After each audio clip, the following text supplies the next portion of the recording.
On the broadcast tonight, Big Red gets a big makeover. And the Page Center is bringing back a treasured tradition. All of that and more right now on SCTV News.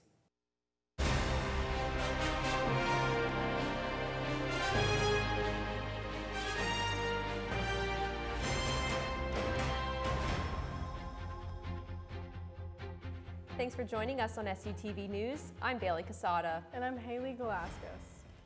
Big Red has a brand new look, and the Raiders mascot showcased his new appearance in a grand fashion during the men's basketball halftime show last night.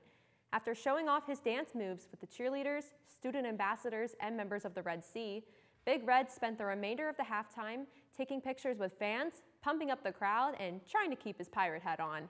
The red-tailed hawk has been Shippensburg's mascot since 2006, and his new makeover had SU fans eagerly awaiting the reveal. A noticeable addition to the mascot was his brighter beak, yellow spandex, eyebrows, and LED shoes. If you did not get to spend time with Big Red last night, don't fret. Fans will have opportunities to hang out with the Raiders mascot in the near future. Today, John Fetterman has just checked into a hospital for treatment of clinical depression. The Democrat spokesman of Pennsylvania was hospitalized last week after he said he was feeling lightheaded. Monday, Fetterman was evaluated by Dr. Brian P. Monahan. Monahan recommended inpatient care at Walter Reed. Fetterman agreed and is now receiving treatment on a voluntary basis. Fetterman's chief of staff said, quote, "While John has experienced depression on and off throughout his life, it has only become severe in the recent weeks," end quote.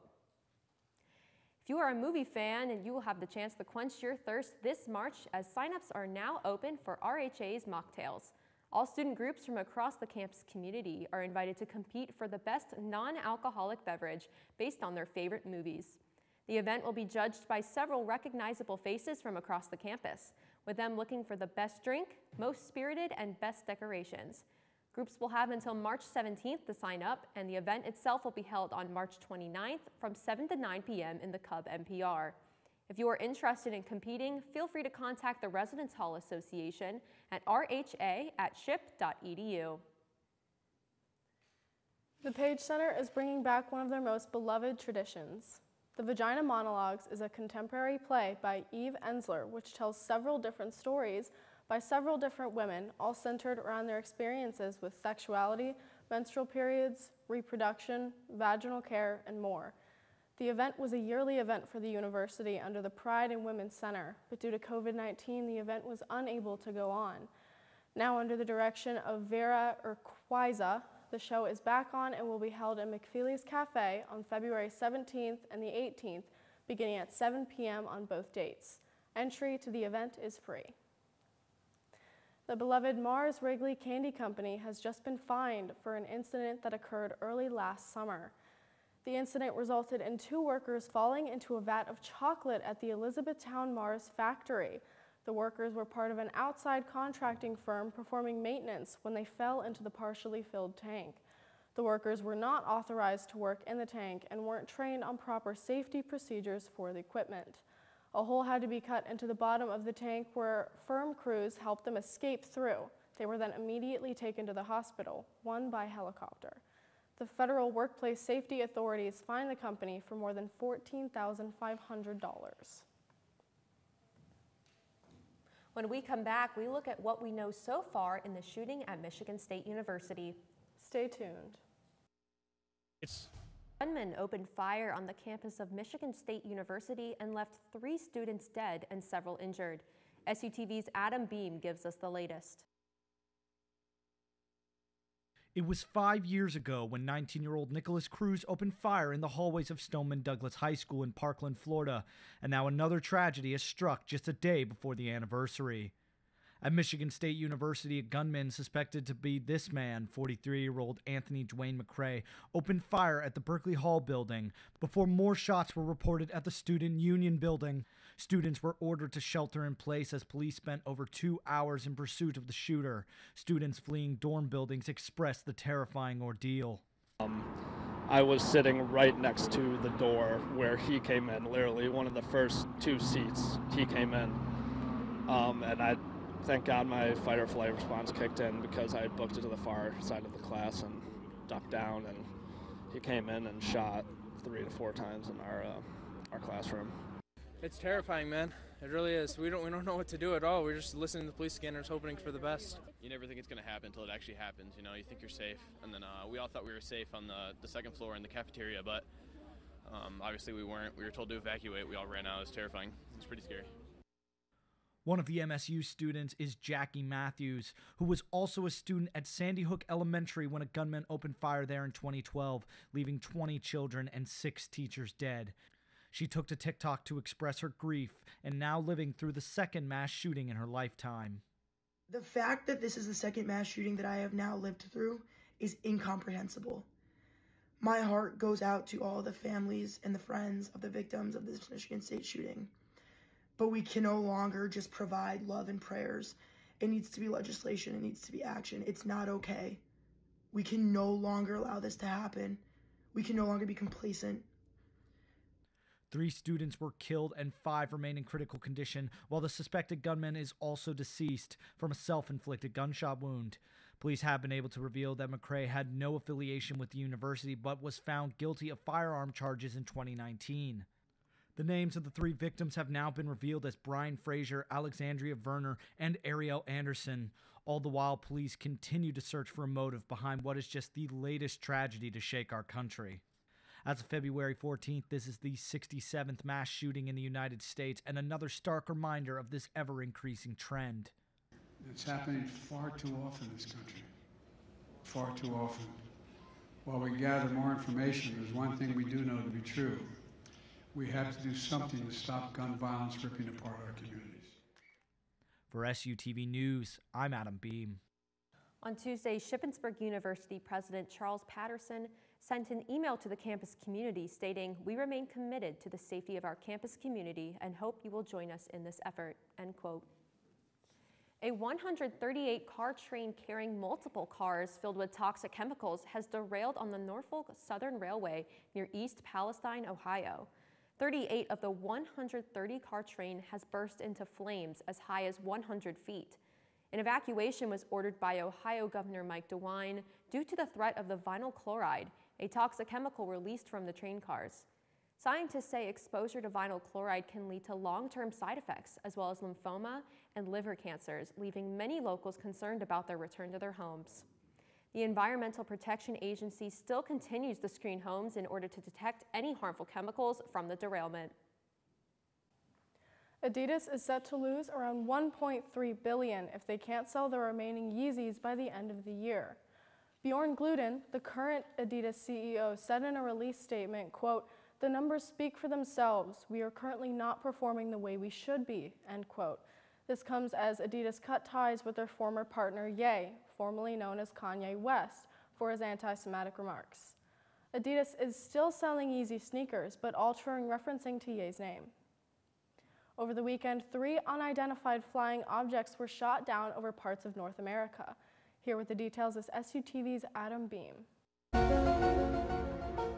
Visitors from another world or a threat to national security? That's the question millions of Americans are asking after 3 unidentified flying objects were shot down over parts of North America this past weekend. The first was shot down on Friday, February 10th over Alaskan airspace. The next came on Saturday when an unidentified object was shot down over northern Canada, and yet again on Sunday when one was shot down over Lake Huron. All this coming just a week after a suspected Chinese spy balloon was shot down off the coast of South Carolina. According to U.S. forces, none of the objects shot down were manned, and none of them posed any kind of threat to the citizens below. Still, many are uneasy about the frequency to which these objects are appearing, and as U.S. forces salvage the downed machines, many are speculating what all this could possibly mean, while the Biden administration continues to be tight-lipped on details. It'd be good to hear from the White House more, the president, about exactly what the process has been here and what we're learning and what their strategy is, because the point is when you don't give information, there's lots of misinformation out there. We're going to confirm what they are once we have collected the debris, but to answer your question, we've not recovered any debris from the 3 most recent shoot-downs. You can be sure that if any American interests or people are at risk, they'll take appropriate action. Until they get that comprehensive analysis, however, we have to look at each balloon individually Were these and see balloons what Friday they're and stunned. Saturday night? They believe they were, yes. Naturally, with the notion of UFOs, many have speculated that this could possibly be the work of extraterrestrials. But White House Press Secretary Karine Jean-Pierre was quick to shut down these claims. There is no indication of aliens or extraterrestrial activity.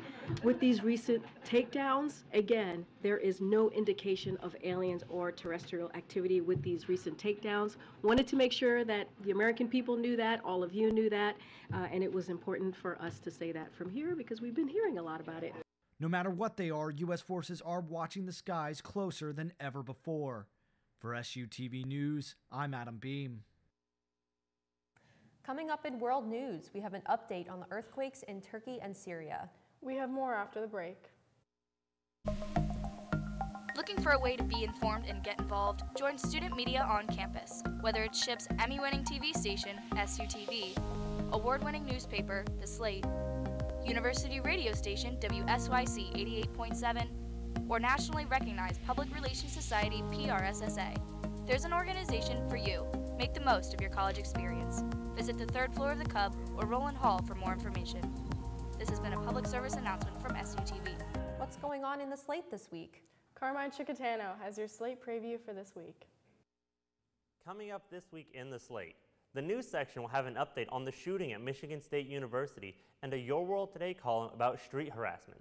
In Ship Life, they will be covering the Reflectors Post-Love Open Mic Night, the Black History Month Gospel Service, and a slowly but shyly on the importance of setting boundaries. Arts and Entertainment will be covering this weekend's Mutts Gone Nuts at Lurs and a piece about the portrayal of redheads in film. Opinion will feature a Slate Speaks about Be Kind Month and Black History Month and an article about political radicalization in men. The sports section will have recaps of men's and women's basketball, along with this weekend's baseball home opener against Gannon University. The Slate will be only online this week, so make sure to read all the headlines at theslateonline.com this Tuesday. And follow us on Instagram, Twitter, and Facebook at ShipUSlate to keep up with all the latest news. That's it from me. I'm Carmine Chicatano. Now back over to Haley and Bailey at the desk. Relief continues to pour into Syria and Turkey after a devastating earthquake. SUTV's Paige Shope tells us the latest for this week's world news. The death toll from the earthquake in Turkey and Syria has surpassed 41,000, and yet we're still seeing stories of people being found alive. Many of the rescue teams who have come from around the world, including the United States, are bringing their much-needed experience to this humanitarian crisis. Here's CNN's Jomana Karadish. Deep in the heart of Turkey's disaster zone, these Americans are on a mission like no other they've known. As soon as the earthquake hit, volunteers from the Los Angeles County Sheriff's Department say they just knew they had to be here. It's the type of thing that we feel strongly about because we volunteer to do search and rescue back in America. And so it's one of the things that's just burning in our heart to get out there and help people if we can. They do mountain rescues, have responded to hurricanes, and even traveled to Ukraine. They've never seen anything on this scale before. The destruction here is incredible. We're in one city right now where there's, we could go to each and every building and just know that there's someone that needs help there, and there's not enough people to help them. Even though there's over 100,000 rescuers, they would need 1 million, and this is just one city in a very large picture of Turkey. On Monday, they helped rescue a 17-year-old boy, the third life they've saved this past week in hard-hit Hatay. But there's just so much to do here. We were looking at a pile of rubble the size of this building behind me, and we're standing there just on a pile of rocks. We knew there were hundreds of people underneath us, and getting to them is just near impossible. Issues where we feel helpless, and because so much devastation is being witnessed. It breaks our hearts. There's been times though complete happiness and joy because of people being found. So it's a roller coaster of emotion. The group says they're only here to support the people of Turkey, reeling from their deadliest earthquake. The people of Turkey are doing the hardest thing they've ever had to do. They're having to unbury their own community, their friends, their loved ones. Some of the people that we're working with lost their entire family, and they're helping to dig out here. and they're helping to dig out other people's families. There's no giving up. Everyone here is searching for a 70-year-old grandmother. Just one mission in one city, in one massive earthquake zone. Jumana Karache, CNN, Antakya, Turkey.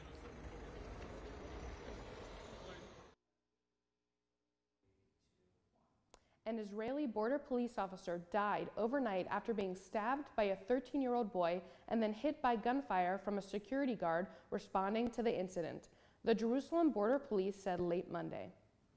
Police said in a statement that Sergeant Asil Suede and the civilian security guard were carrying out a routine security check on a bus carrying Palestinian passengers through a checkpoint out of the Shuafet refugee camp in Jerusalem when the boy stabbed Suede.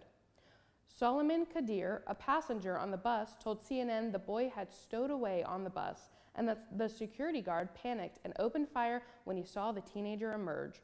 Sued was transported in critical condition to the hospital where he was pronounced dead. Palestinian authorities have not commented on the incident. The Justice Department says it arrested 4 people Tuesday in connection to the assassination of Haitian President Jovenel Moïse. 2 of them allegedly hired more than 20 former soldiers from Colombia for the plot. They are 59-year-old Venezuelan-American Antonio Intriago and 50-year-old Archangel Pretel Ortiz, who's a Colombian national and U.S. permanent resident.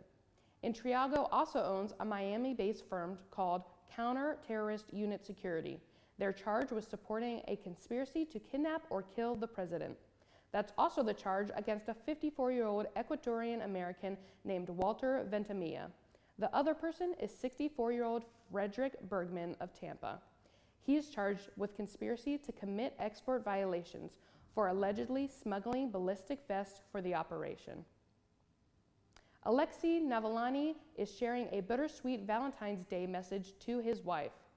The Russian opposition figure posted photos of himself and his wife Yulia on Instagram Tuesday, saying she is with him in his heart. And though he's in jail for him, there is no out of sight, out of mind. Yulia also posted a photo of the couple showing her hugging Alexei, but her post was captioned with a broken heart emoji. Navalny, an outspoken Putin critic, is currently serving 9 years in a maximum security jail on fraud charges. That's it for this week's World News. I'm Paige Shope. Now back to Haley and Bailey at the desk. When we come back in entertainment, we have some trailers from Sunday's big game. We have more after the break. Oh, yesterday was really warm. Today was kind of rainy, but I'm really hoping we can hang on to the warmth next week. I know, me too. I really want to keep walking to class without my jacket on, but let's send it over to Allison Ritchie, who has this week's weather.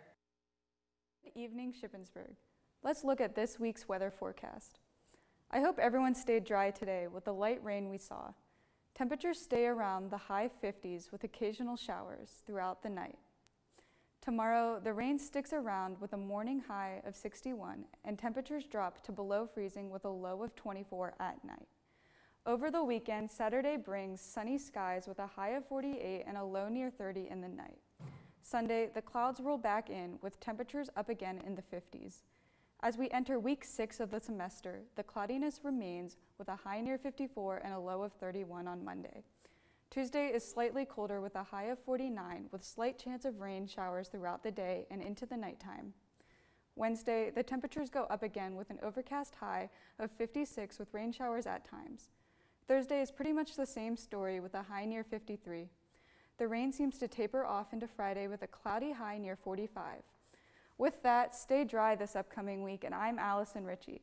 Let's check in with SUTV's Priscilla Schultz, who has this week's entertainment.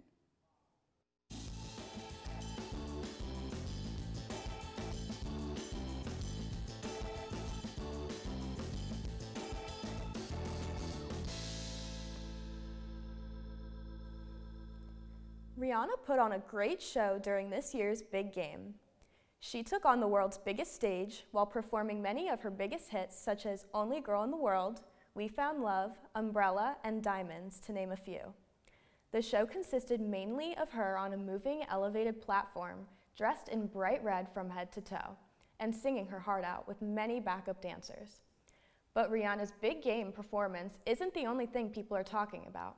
It was revealed during the performance that she's pregnant with her second child. Even though this means no new music for a while, her supporters and fans are happy for her and wish her well. We've got a review of some of the brand new trailers from the big game. Let's send it to Maxwell Brizzy, who has the scoop. 2023 is going to be another big year for sequels, reboots, and adaptations. First up is an ad for a local plumbing service called Super Mario Brothers, which might actually just be an ad for the upcoming animated movie. This retro-style ad features the theme song from the 1980s cartoon and is believed to feature Jeannie Elias, the original voice of Princess Toadstool.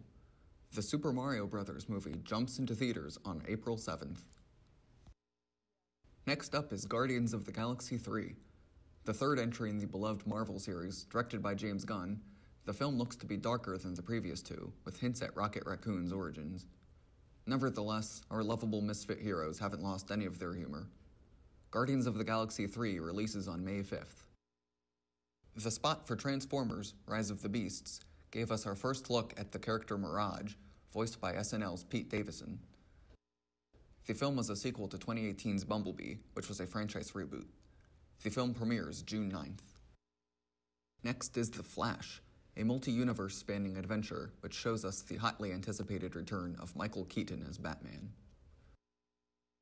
The film has been embroiled in a number of controversies, including COVID setbacks, a change in directors, a shakeup in plans for the DC Cinematic Universe, and a series of many scandals involving star Ezra Miller. Nevertheless, it is set for a June 16th release. Harrison Ford dons the hat and whip once more for Indiana Jones and the Dial of Destiny. The first entry not to be directed by Steven Spielberg, the ad gave us another glimpse of the CGI de-aged Ford. Indiana Jones and the Dial of Destiny swings its way to theaters on June 30th. And all the way in Japan came the final trailer for Shin Kamen Rider, an adaptation of the beloved 1970s tokusatsu series. Coming right off the success of last year's Shin Ultraman, Shin Kamen Rider will be released on March 18th in Japan, with no international release dates yet announced. While many may scoff at the lack of originality, there's no doubt that many of these titles will bring in big bucks at the box office. For SUTV, I'm Maxwell Brizzy. Ted Lasso is back, if you can believe it. Apple debuted a teaser for Season 3, announcing new episodes will return on Wednesday, March 15th. Ted Lasso stars Jason Sudeikis as an American coach of a British soccer team. The critically acclaimed series have won multiple awards, including an Emmy for Outstanding Comedy Series. Sudeikis also earned an Outstanding Lead Actor Emmy for his titular role. New episodes will drop weekly on the streaming service. The Marvel Cinematic Universe is about to kick off its biggest phase yet, which stars with the smallest heroes. Reviews from Rotten Tomatoes have said the movie has an interesting feel, as it's one of the largest Marvel movies to come out, but in the smallest way ever. As our heroes are going subatomic size, other reviews claim it's a confusing but fun acid trip with a very abrupt twist and ending. Coming in at 64% with Rotten Tomatoes, it's a little low for a Marvel movie, but it should be fluctuating over the next few days. Despite the negative reviews, it's not going to stop Marvel fans from going to see the tiniest hero hit the big screen. Ant-Man and the Wasp: Quantumania blast into theaters this Friday. That's it for this week's entertainment. I'm Priscilla Schultz, and now back to Haley and Bailey at the desk. When we come back in sports, we have a recap of the big game. And the Soul Surfer is in hot water, so stick around after this.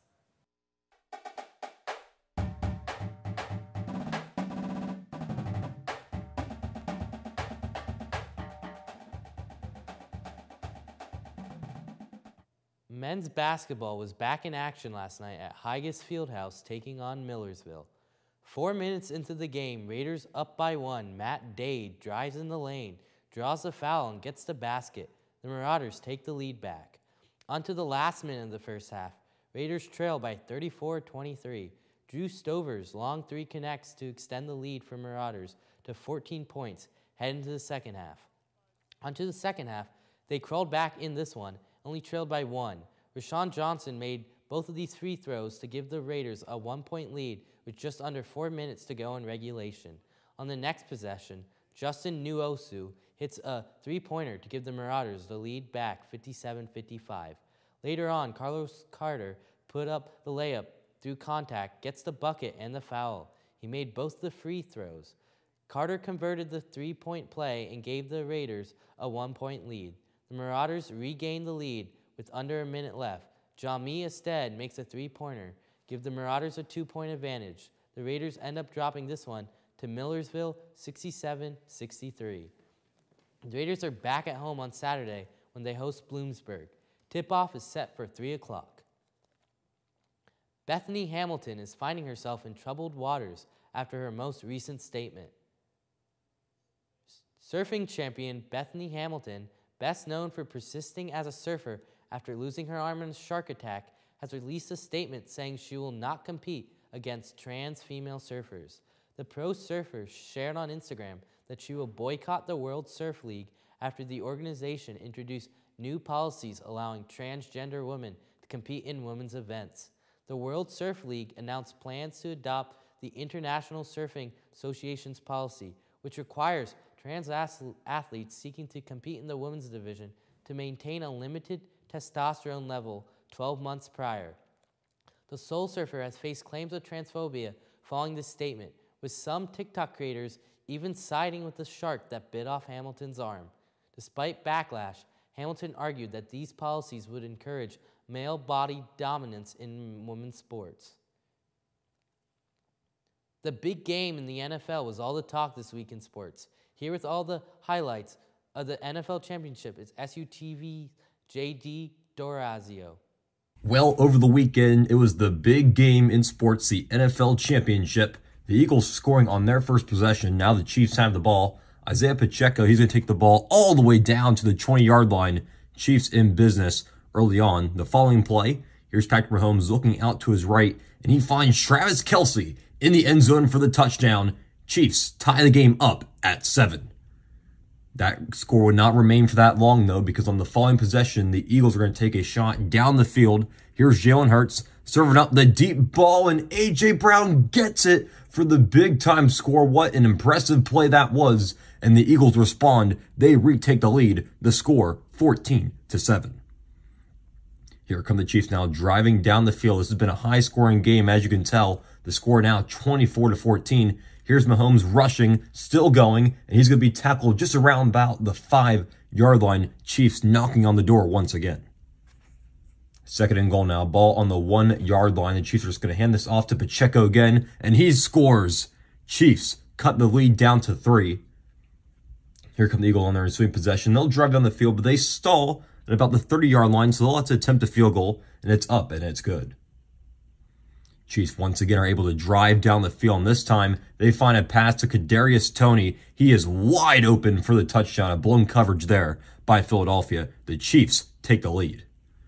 Our score is now 35-27, about 5 minutes left. The Eagles need a response. Jalen Hurts finds a wide open Devontae Smith, and he is out of bounds at the 2-yard line. What a big-time play there. Devontae Smith breaking the Chiefs' coverage. And the Eagles, they do this better than any other team. Just grab the quarterback and push him in, and they do just that. Eagles are able to tie this game up at 35. Now, here's one of the most controversial plays of the game. This is going to be a long pass to Juju Smith-Schuster on third down. They can't get it, but hold on, wait. There is a flag on the play, and they're going to get James Bradbury for holding, which is going to allow the Chiefs to take the ball all the way down to the final seconds. That penalty call perhaps costing the Eagles as the Chiefs kick the 27-yard field goal. It's up and it's good, and the Chiefs defeat the Eagles in the big game 38-35. For SUTV Sports, I'm JD Durazio.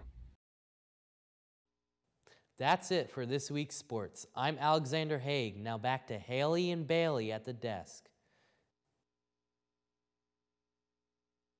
When we come back, a little animal friend is making everyone's Valentine's a little sweeter. Stay tuned. Otterly adorable. That's how a New Hampshire aquarium describes Valentine's Day cards its otters painted. Living Shores Aquarium says the ottergrams will go to hospital patients along with 10 lucky sweepstakes winners. The animal artists are 5 Asian small-clawed otters. They're named Harry, Teddy, Peanut, Jelly, and Sako. Animal safe red and pink paint on their paws was used in the creations. The aquarium says it might make the ottergrams a Valentine's Day tradition. That's so cute. I love otters so much. That is so adorable. Did you know that otters, when they fall asleep and they're in the water, they hold hands on their backs and so they don't float away from each other? I just think that's so cute. It just fits the Valentine's theme so well with those cute little cards. Need an otter. That's it for SUTV News. I'm Bailey Casada.